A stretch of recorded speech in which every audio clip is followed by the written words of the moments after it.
Hello दोस्तों, नमस्कार। कैसे हैं आप सब? उम्मीद है आप सब अच्छे होंगे। मेरा नाम निशीत रंजन है और आप देख रहे हैं English with Nishit.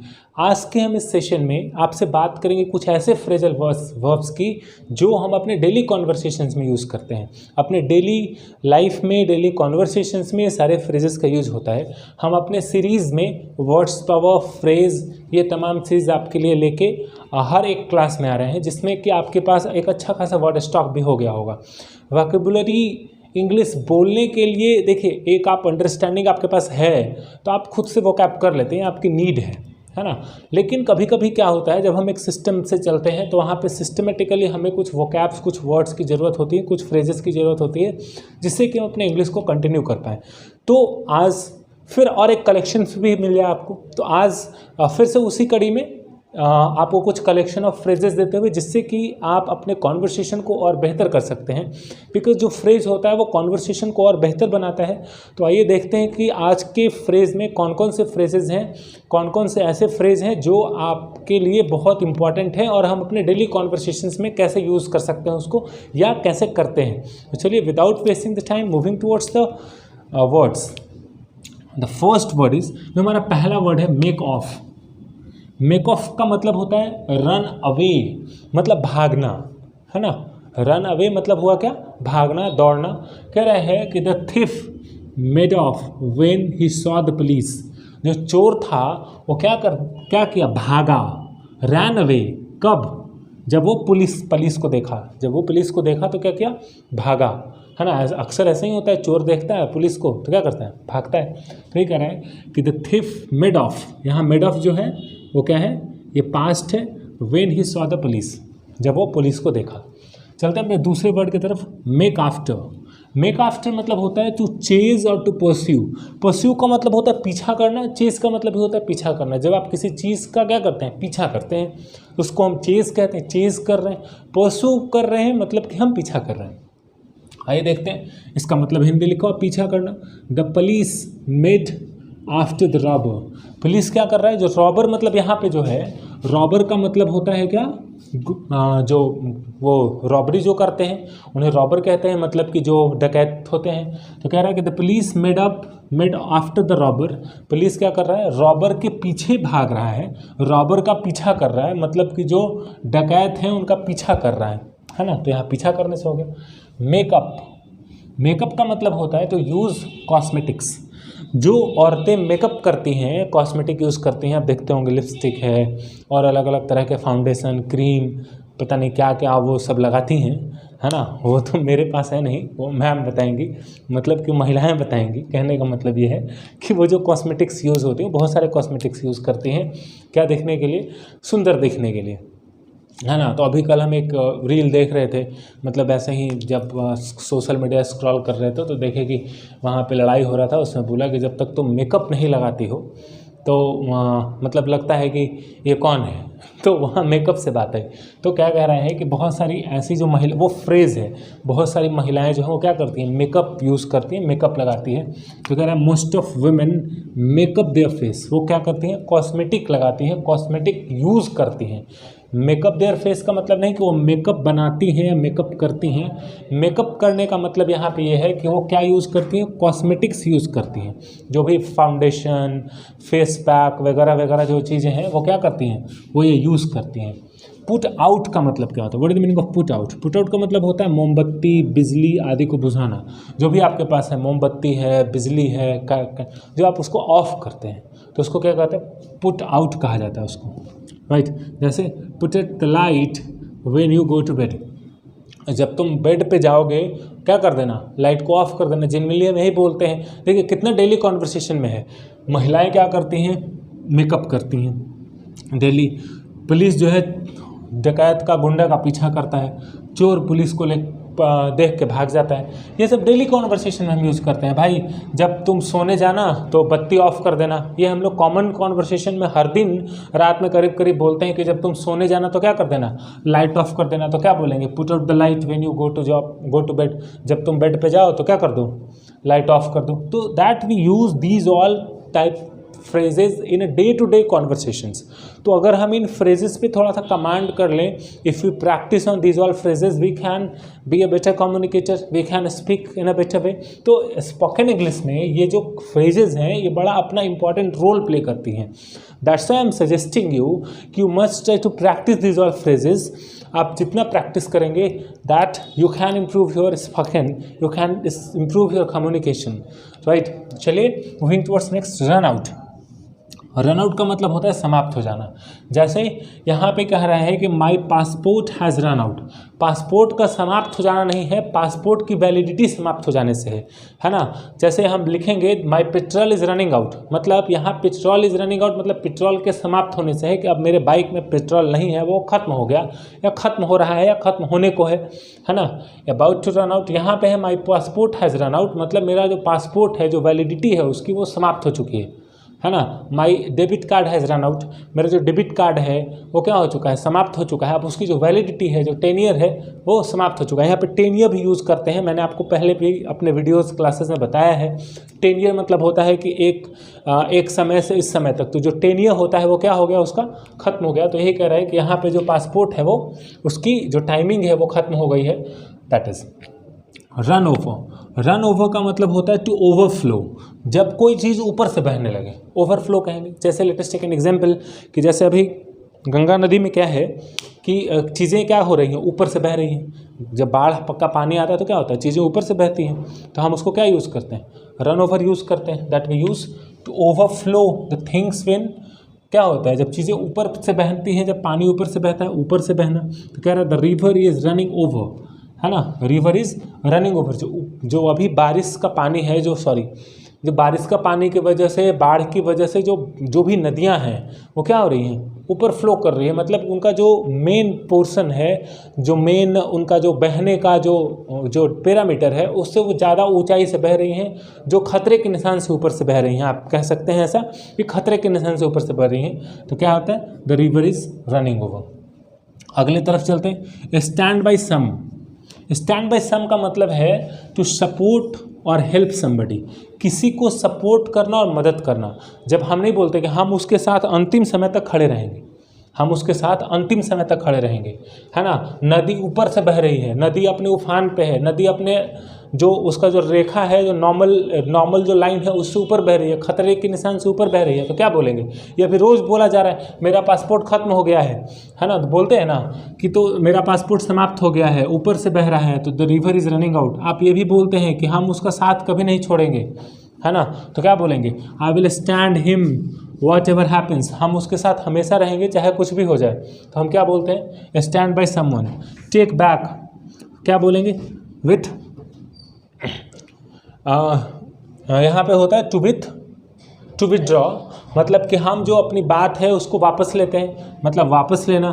I had to take back my remarks to please her, मतलब कि उसको खुश करने के लिए, उसको मनाने के लिए हमें जो अपना जो रिमार्क्स दिया है मैंने, उसको जो मैंने बोला है उसे क्या करना पड़ेगा, वापस लेना पड़ेगा या लेना पड़ा। I had to take back, मुझे उसने जो रिमार्क्स, मैंने उसे जो रिमार्क दिया उसे प्लीज़ करने के लिए, मतलब खुश करने के लिए मुझे वापस लेना पड़ा, है ना। तो विड्रॉ का मतलब होता है, विड्रॉ का मतलब वापस लेना, पीछे आ जाना। लुक ऑन का मतलब होता है टू रिगार्ड और कंसीडर, मतलब मानना या समझना। तो क्या कहेंगे, I look his as a brother, मैं उसको हमेशा अपने भाई की तरह समझता हूँ, मैं उसे अपने भाई की तरह मानता हूँ। जैसे मान लीजिए कोई अपना भाई नहीं है लेकिन आप उसको अपने भाई की तरह मानते हैं, तो क्या बोलेंगे, I look his as a brother, मैं उसको अपनी बहन की तरह मानता हूँ। I look her as a sister, मैं अपनी उसको बेटी की तरह मानता हूँ। I look her as a daughter, तो हम इस तरह के सेंटेंसेस हर दिन बनाते हैं। मैं उसे अपने पिता की तरह मानता हूँ, समझता हूँ। I look her what is a father. तो इस तरह के सेंटेंसेस हम हर दिन यूज़ करते हैं, दैट वी स्पीक।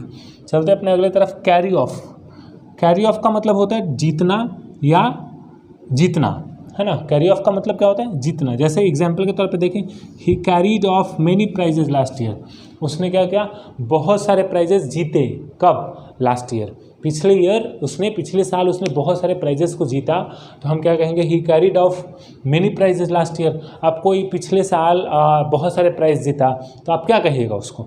तो आप ये तो बोलते हैं ना, कह रहे देखो इतना पढ़ने में तेज है कि बहुत सारा प्राइज जीता, इतना खेल में अच्छा है कि वो बहुत सारा प्राइज जीता। तो what we say this line, he carried off many prizes last year, right. तो ये ऐसे वर्ड्स हम अपने अक्सर फ्रेजेस, अपने अक्सर डे टू डे कॉन्वर्सेशन में क्या करते हैं, दैट वी यूज़। हम हमेशा ऐसे conversations day to day life में यूज़ करते हैं। आप भी इसका यूज़ कीजिए। आप जितना यूज़ कीजिएगा, जितना इस पर सेंटेंसेस बनाइएगा, उतना बेहतर होगा। और फिर से मैं एक बार आपको रिकॉल करा दूं कि आप इस सेंटेंसेस को बनाएं और भेजें, और जिससे मैं रेक्टिफाई कर लूं। और आप ज़रूर जुड़े हमारे क्लासेस से मंडे टू सैटरडे, जहाँ पे जीडीज़ होती हैं। अब चलेंगे इसके बाद अपने ग्रामर सेक्शन की तरफ। मतलब कि अभी जो हम लोग ग्रामर पढ़ेंगे वो भी इम्पॉर्टेंट है, क्योंकि ग्रामर इम्पॉर्टेंट ही है, जहाँ से हम लोग सीखते हैं कि कैसे सेंटेंस को सही करना है, करेक्ट करना है। ग्रामर में हम लोगों का कंजंक्शन चल रहा है, तो अभी देखेंगे कि हम लोग कौन से कंजंक्शंस की बात करते हैं, है ना। तो चलिए देखते हैं ग्रामर पोर्शन। आज की इस क्लास में हम लोग बात करेंगे कंजंक्शन में अनलेस का। हम लोग अपने पिछले क्लास में अनटिल की बात कर चुके हैं। आप देखिएगा प्लेलिस्ट में वो वीडियो है, आप वहाँ से देखिएगा कि अनटिल का यूज़ हम कैसे करते हैं। आज हम बात करेंगे अनलेस का। अनलेस अनटिल मैंने इसलिए यहाँ लिखा है क्योंकि अक्सर लोग कभी कभी इसका एक साथ यूज़ कर देते हैं, कभी कभी वो समझ नहीं पाते हैं कि अनलेस क्या है और अनटिल क्या है और इसका यूज़ कहाँ करेंगे। अब देखना यह है कि अनटिल जो है वो हम क्या कर रहे थे कि जब तक ये नहीं तब तक वो नहीं, जब तक तुम ऐसा नहीं करोगे तब तक, तो वहाँ पे अनटिल का यूज़ करते हैं। मतलब वो टाइम लिमिटेशन की बात करता था, है ना। यहाँ पे जो अनलेस है ये टाइम लिमिटेशंस की बात नहीं करता है, ये कंडीशंस की बात करता है, ये शर्तों की बात करता है ना। ये शर्तों की बात करता है। ये कहता है कि यदि तुम ऐसा नहीं करोगे तो ये चीज़ें नहीं होंगी, ये चीज़ नहीं पॉसिबल है, ये पॉसिबल नहीं है। तो ये क्या है, एक तरीके से सेंटेंस जो है अगर आप लिखते हैं उस पर्टिकुलर सेंटेंस में एक दो चीज़ का ध्यान रखना है कि जब आप अनलेस का यूज़ करते हैं तो उस सेंटेंस में कोई नेगेटिव बात, मतलब अफर्मेटिव सेंटेंस ही आपको यूज़ करना है। मस्ट यूज़ अफर्मेटिव सेंटेंस, वहाँ पे नेगेटिव सेंटेंस यूज़ नहीं होगा। अब यहाँ पे 2-3 पेज है, 2-3 चीज़ों को समझना है कि अनलेस का यूज़ हम किस तरीके से करते हैं। अब इस यूज़ को समझने के लिए हमें कुछ एग्जाम्पल्स के पास जाने पड़ेंगे। जब हम एग्जाम्पल्स देखेंगे, एग्जाम्पल को समझेंगे, तब हम अनलेस के यूज़ को आसानी से समझ पाएंगे कि अनलेस कहता क्या है और इसका यूज़ क्या होता है। अब जब हम अनलेस देखते हैं, जब अनलेस को आप समझिएगा तो कहता है कि अनलेस जो है वो इफ़ नॉट के बदले में होता है। मतलब जहाँ इफ़ नॉट का आप यूज़ करते हैं वहाँ अनलेस का यूज़ कर सकते हैं, राइट। जहाँ आप इफ़ नॉट का यूज़ करते हैं, यदि नहीं का जहाँ आप यूज़ करते हैं, वहाँ पे आप किसका यूज़ कर सकते हैं, आप अनलेस का यूज़ कर सकते हैं। तो आइए कुछ उसी तरीके से हम कुछ एग्जाम्पल्स देखते हैं और समझने की कोशिश करते हैं कि कहाँ पे इफ़ नॉट लगा के और कैसे बनाते हैं, या अनलेस का यूज़ कैसे होता है। ये दोनों पहलू पे बात करेंगे, that will discuss on the both concepts. ये समझते हैं, कुछ एग्जाम्पल्स को देखते हैं और अनलेस को समझने की कोशिश करते हैं। लिसन, मैंने जैसा कि पहले कहा आपको कि अनलेस जो है वो क्या बताता है, अनलेस शोज इफ़ नॉट बताता है। अगर हम इफ़ नॉट की बात करें तो अनलेस बताता है इफ़ नॉट। दूसरा क्या है, ये बात करता है कंडीशंस की। It shows what, it shows condition. ये किसकी बात करता है, कंडीशन की बात करता है, शर्त की बात करता है ना। अनटिल किसकी बात करता है, अनटिल बात करता है टाइम लिमिट की, अनटिल बात करता है टाइम लिमिटेशंस की। और ये जो है इफ़ नॉट, अनलेस जो है वो कंडीशंस की बात करता है, इफ़ नॉट जो है वो कंडीशन की बात करता है। कहता है कि unless equal to if not. यहाँ पे आसानी से आप समझ सकते हैं, unless equal to if not, या आप इफ़ नॉट बोले या अनलेस बोले। अनलेस जो है वो ज़्यादा फॉर्मल है इफ़ नॉट से, तो यूज़ लोग किसका करते हैं, अनलेस का यूज़ करते हैं। आइए देखते हैं, जैसे if you don't work hard, if you don't work hard, यदि तुम कड़ी मेहनत नहीं करोगे, यू विल फेल, है ना, तुम क्या हो जाओगे, फेल हो जाओगे। अब देखिए, जब हम इफ़ नॉट का यूज़ कर रहे हैं तो ये जो पहला हमारा सेंटेंस है, ये सेंटेंस अपने आप में फ्यूचरिस्टिक है, फ्यूचर का भाव लेके आ रहा है। तो इफ़ के साथ हम यहाँ विल नहीं लगाएंगे। हाँ, दूसरे सेंटेंस में है दूसरे सेंटेंस में है, तो हमें जब पहले सेंटेंस में इफ़ आ रहा है, या इफ़ भी मैं आपको बताता चल रहा हूँ, जब पहले सेंटेंस में हमारा इफ़ आ रहा है, इफ़ नॉट आ रहा है, तो यहाँ ये फ्यूचर की ही बात कर रहा है, ये फ्यूचर का ही भाव दे रहा है कि अगर तुम कड़ी मेहनत नहीं करोगे, इफ़ नॉट, यदि नहीं, यदि तुम कड़ी मेहनत नहीं करोगे, यदि तुम कड़ी मेहनत नहीं करोगे, तो ये किसकी बात कर रहा है? फ्यूचर की बात कर रहा है। यदि तुम कड़ी मेहनत नहीं करोगे, यू विल फेल, तुम क्या हो जाओगे? फेल हो जाओगे। तो इफ़ नॉट के बाद यहाँ पे you must put A comma, यहाँ पे कॉमा कंपलसरी है, कॉमा देना जरूरी है, अगर आप भूल जाएंगे तो ये सेंटेंस गलत हो जाएगा, ठीक है। तो यहाँ पे ध्यान देना है। तो आप देखिए इफ़ नॉट का यूज़ हुआ है। अब मैंने कहा कि इफ़ नॉट जो है वो इक्वल टू है किसके? अनलेस के। कैसे है भैया? देखते हैं। अनलेस यू वर्क हार्ड, है ना, अनलेस यू वर्क हार्ड, यदि तुम कड़ी मेहनत नहीं करोगे, मतलब वही आ रहा है, यू विल फेल, क्या हो जाओगे? तुम फेल हो जाओगे। जब अनलेस हमारा पहले है सेंटेंस में, अनलेस का यूज हम पहले रखे हैं अनलेस को, तो सेंटेंस के एंड में, मतलब यहाँ पे जब वो सेंटेंस खत्म होता है अनलेस वाला, वहाँ पे कॉमा लगाना कंपलसरी है, you must use comma over there, तब आप दूसरा सेंटेंस लिखें, है ना। या अब देखिए हमारा अगला एग्जाम्पल, अनलेस यू पे नाउ, अनलेस यू पे नाउ, यदि तुम अभी पेमेंट नहीं करते हो, यदि तुम अभी पेमेंट नहीं करते हो, you can't guarantee your ticket, तुम्हारा जो टिकट है वो गारंटी नहीं होगा। आप रेलवे में आप टिकट बनवाने गए, आप किसी ब्रोकर के पास गए, या आप कोई भी किसी चीज़ की टिकट बनवाने गए, तो कह रहा है कि तुम अभी पैसा अगर नहीं देते हो, यदि तुम अभी पैसा नहीं दिए तो तुम्हारे टिकट की गारंटी नहीं है।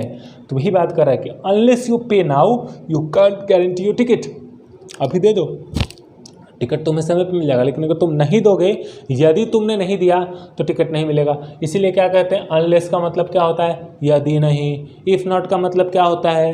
यदि नहीं। If not equal to unless, right. चलिए समझ में आ रहा होगा। अगर नहीं आ रहा है तो आप कमेंट में लिखिए, नहीं आ रहा है आप एक बार अच्छे से देखिएगा, प्रैक्टिस कीजिएगा, बिल्कुल अगर नहीं आएगा तो फिर हम हैं ही बताने के लिए, फिर पूछिएगा। यू कांट गेट सक्सेस, है ना। अब मैंने यहाँ पे अनलेस को यहाँ बीच में रखा है, जब अनलेस को आप बीच में रखते हैं तो ये यहाँ पे कॉमा की ज़रूरत नहीं पड़ती है।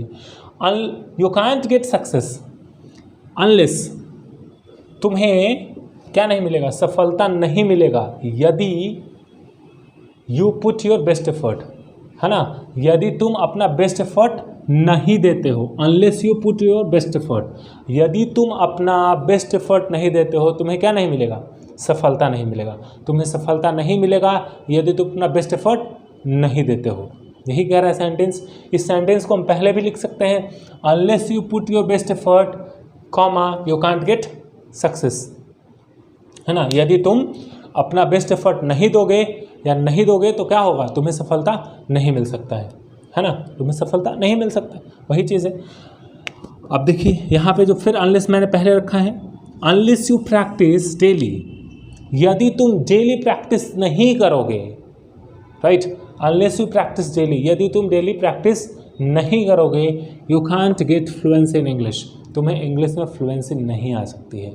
इट मीन्स ये कॉमन चीज़ है, if you want get fluency in English you will have to practice daily, you must practice daily, right.